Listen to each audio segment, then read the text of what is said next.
Sumainyo ang Panginoon. At sumaiyo rin. Ang mabuting balita ng Panginoon ayon kay San Mateo. Papuri sa iyo, Panginoon.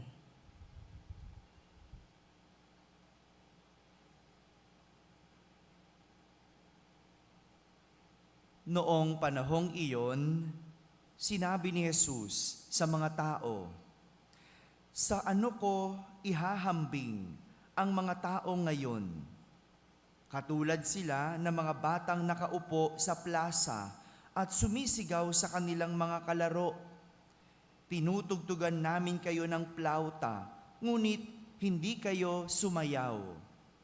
Nananambitan kami, ngunit hindi kayo tumangis. Sapagkat naparito si Juan na nag-aayuno at di umiinom ng alak, at sinasabi nila, inaalihan siya ng demonyo.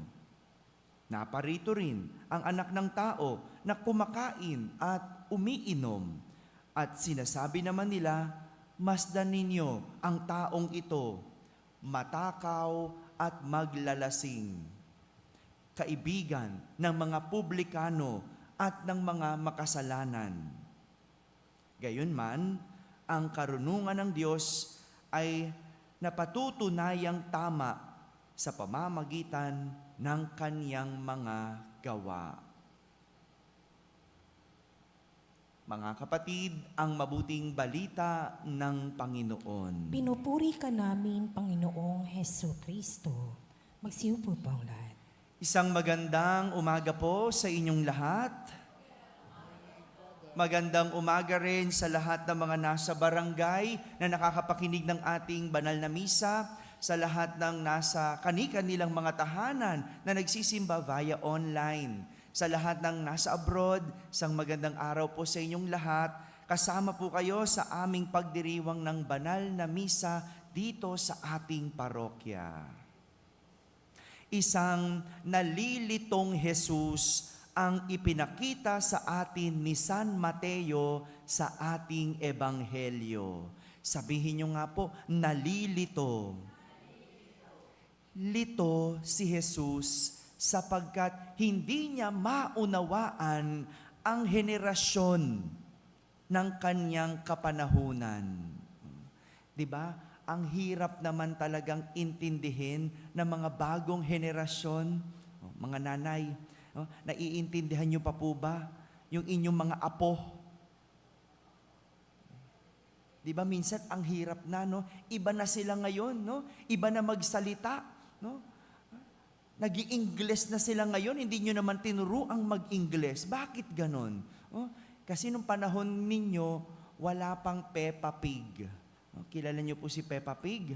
Pag hindi nyo nakilala, talagang hindi nyo na maiintindihan ang inyong mga apo. Iba na ang henerasyon. Yung papa ko nga, medyo hindi sila nagkakaunawaan ng aming bunso. Yung bunso naming kapatid. Kasi nasa late millennial na siya. At lagi silang nagka-clash. Hindi ko masisi. Kasi nagtuturuan sila parehas. Yung tatay ko ang reklamo, hindi niya maunawaan yung kanya daw anak, yung kapatid ko. Yung kapatid ko nagrereklamo, hindi daw niya maunawaan si Papa. Kaya ako yung tagapagitna, no? Pa, ganito na kasi ngayon. Kasi, sabihin ko naman sa kapatid ko, kasi noon, ganito. Kaya si Jesus, lito rin. Dahil hindi niya maunawaan ang henerasyon noong kasalukuyang iyon. Ayon kay Jesus, tinutugtugan namin kayo ng plauta, ngunit hindi kayo sumayaw. Nananambitan kami, ngunit hindi kayo tumangis. Sadyang may mga taong sinasayawan lang ang kung sino-sino. Alam nyo ba yung term na sinasayawan?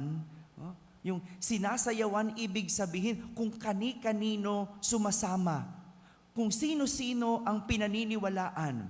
Kung sino ang kasama, siya ang sinusundan. Kung sino ang kaharap, siya ang pinapakisamahan. Alam nyo ba yung ganong term? Sinasayawan? Maraming ganyan, no? Lalo ngayon, eleksyon. Sayawan lang sila ng sayawan. No? Ngayon, siya ang kasayaw. Sa susunod na eleksyon, iba na. No? 'Di ba? Alam niyo yung ganung term? 'Di ba? Talagang mahirap unawain yung mga taong ganito. No? Yung iba't iba ang sinasayawan. Ang hirap unawain dahil sila ay pabago-bago. Pabago-bago ng isip.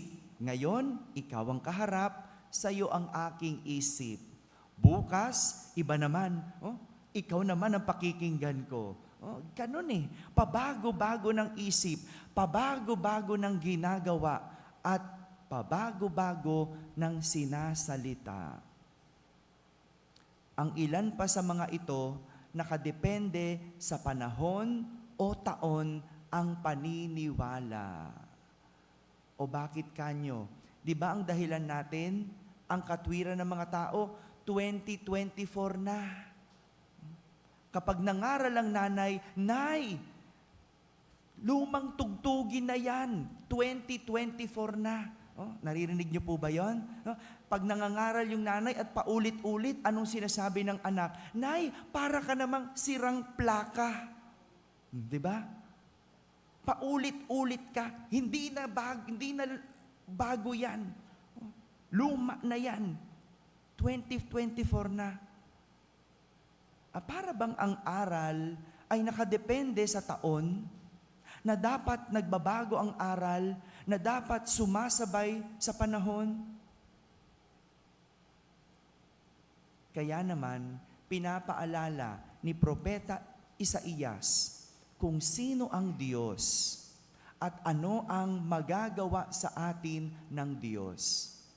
Sabi ni Propeta Isaías, ako ang Panginoong inyong Diyos.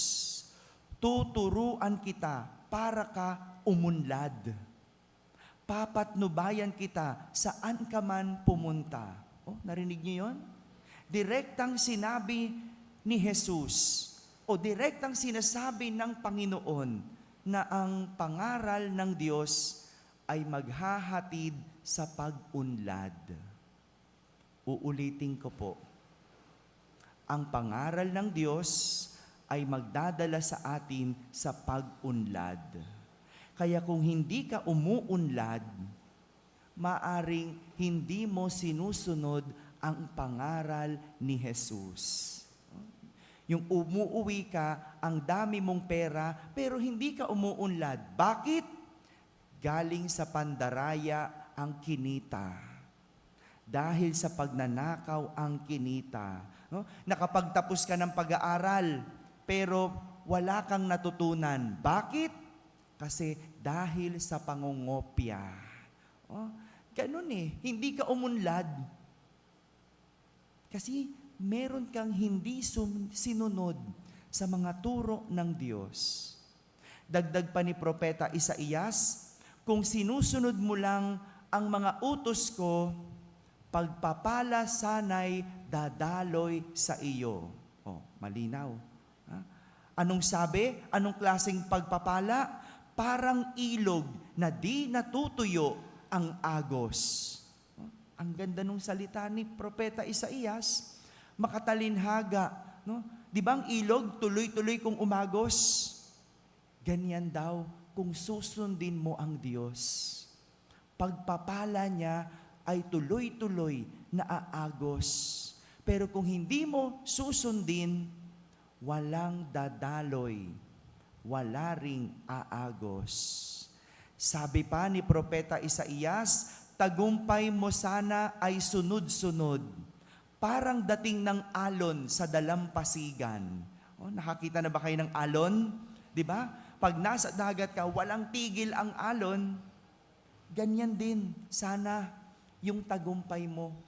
Kung sinusunod lang ang mga pangaral ng Diyos.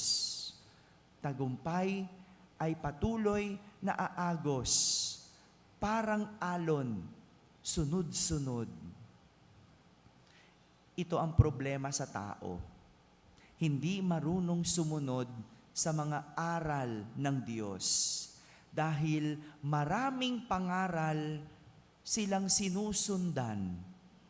Ika nga, may sinasayawan silang ibang tugtugin.